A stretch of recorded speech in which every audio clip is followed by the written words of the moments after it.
The study actually it was Rebecca Kaiser did when she was the leading the Office of Strategic Formulation at headquarters. I think was very very useful, and this is where they went and did a NAFCOM model for the Falcon 1 and Falcon 9, and came up with a number of just shy of $4 billion when we knew from a number of other sources that SpaceX had spent under 400 million.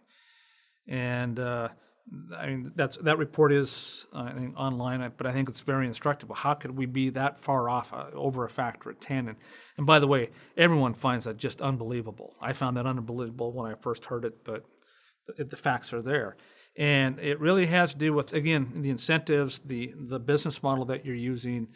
I think a lot of padding that has, through years of operation, kind of gotten into the model.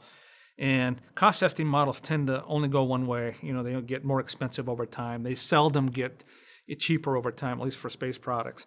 And I think NAFCOM has kind of fallen into that. And so whatever price NAFCOM gave you, that was like that was the lowest price that you were expecting for that project.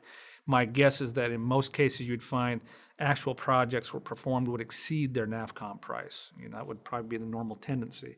And so having it, I think that study was very useful to see, okay, there are ways to do this much cheaper, but under the right circumstances. Again, you have to have the right environment where you have essentially a commercial entity that has enough capability and of a startup type mentality that they're willing to take this on. And so not everything would lend itself to what SpaceX has done. But I think there are a number of things that could.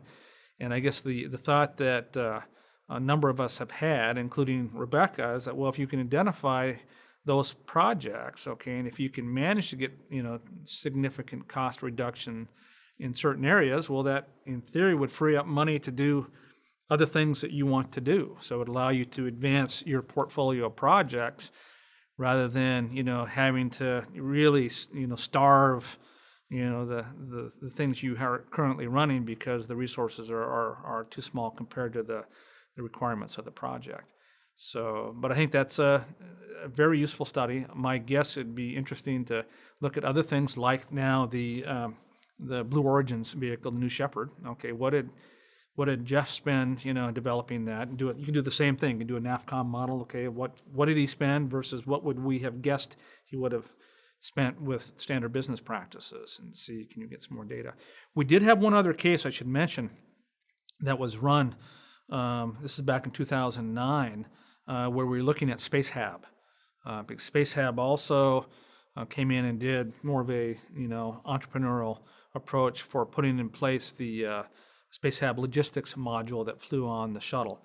We found a factor of 8 savings there. Okay, so it same ballpark that Rebecca found for SpaceX. So that gave us some confidence. Okay, this isn't just a fluke at SpaceX. This is a real phenomena if the right circumstances prevail, where you can get a private money and more of a startup approach to take on a project. But it would be interesting. Again, Blue Origin would be a good example now.